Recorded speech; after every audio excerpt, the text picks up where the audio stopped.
Many people believe that when they leave a place, it becomes obsolete.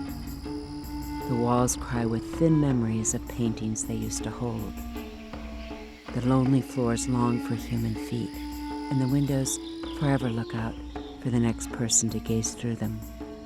But these seemingly dead structures hold secrets in their decaying walls. For they are not dead, but very much alive. Because even though they transform over time, they still remain as a testament to what they once were. As buildings slowly fall apart, new life creeps back in.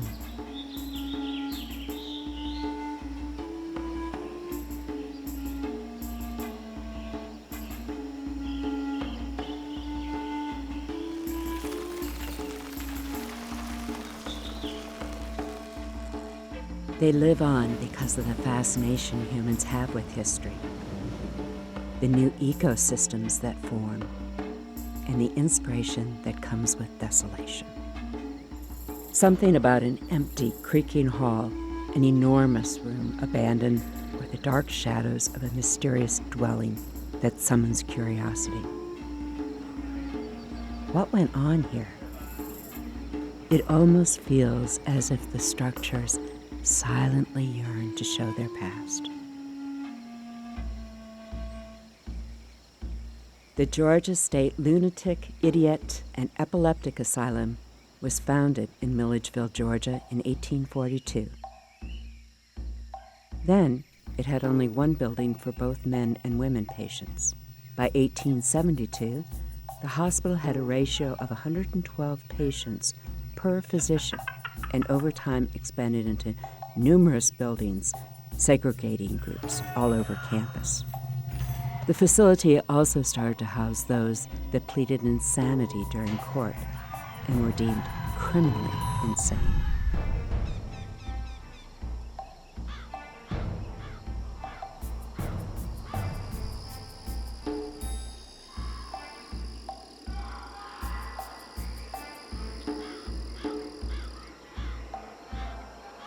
Insulin shock and electric shock therapy became popular to keep the patients under control. In the 1960s, the asylum changed its name to Central State Hospital. At that time, Central State Hospital was the largest mental hospital in the United States. An estimated 20,000 to 30,000 patients died at Central State. Part of the hospital grounds still stand after serving 170 years.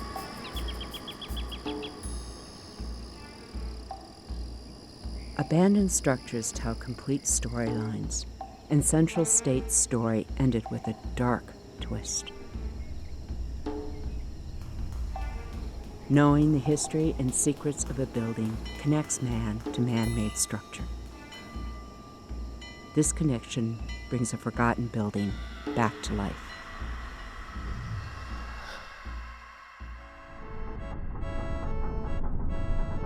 Moving along the empty walkway under the washed-out tones of the great Ferris wheel and seeing the bumper cars waiting endlessly for passengers, it may be easy to hear the sound of children chuckling, musical melodies, caretakers calling, or rides rattling. But at this place of fun, there are no lines, no waiting for a turn, nobody at all. Nothing zooms on the great roller coasters or whirls around on the Dizzy Lizzie anymore.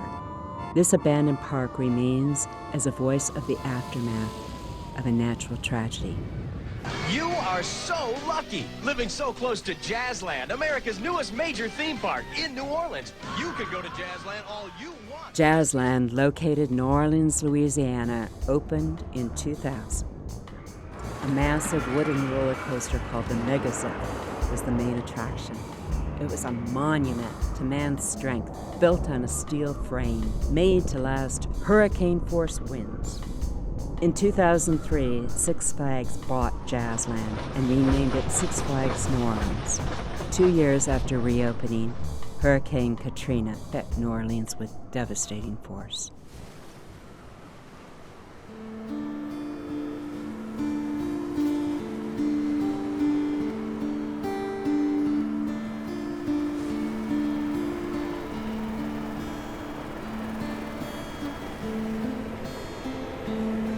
Six Flags New Orleans held water halfway up several roller coasters.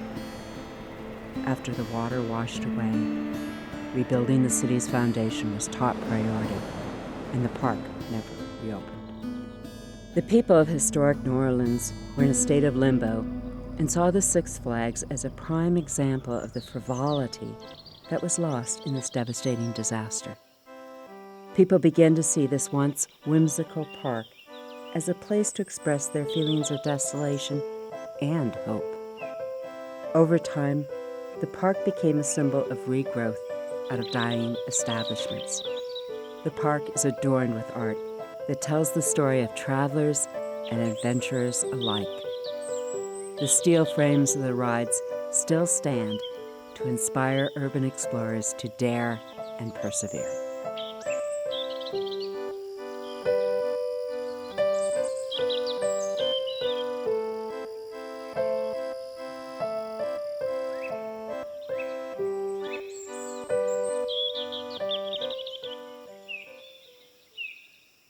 Heritage USA, founded in Fort Mill, South Carolina in 1978 by Jim and Tammy Faye Baker. The 2,300-acre Christian theme park was one of the most visited theme parks in the mid to late 80s.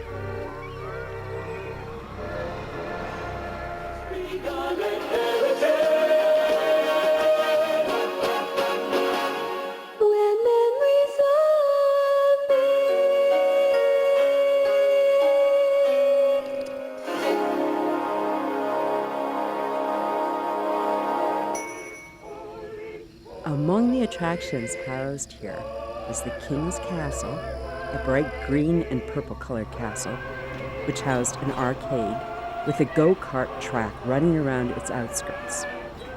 The park also had timeshare apartments and condos, an outdoor amphitheater, a water park, and a railroad. In the midst of Heritage USA's high point, when it earned $162 million per year, the IRS revoked its religious tax write-off. Then founder Jim Baker was indicted on federal charges. The theme park of Dreams and Jesus filed for Chapter 11 bankruptcy with debts estimated at $72 million. The park closed.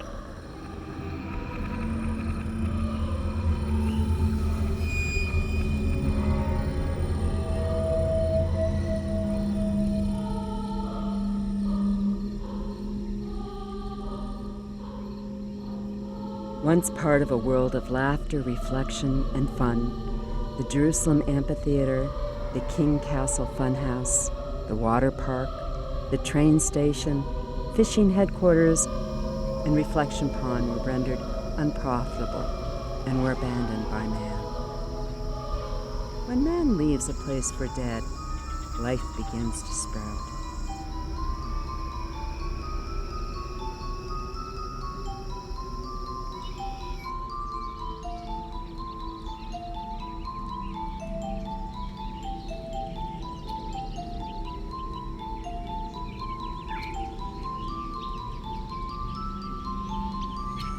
Out of the rubble and quiet buildings, a new ecosystem begins to emerge with great promise.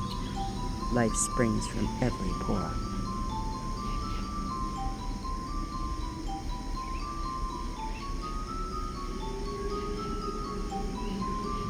Man easily believes the only elements transforming on this planet are the things he can see and record. But change happens to a place behind closed doors, far beyond the moment the lights are turned off and the people leave for good.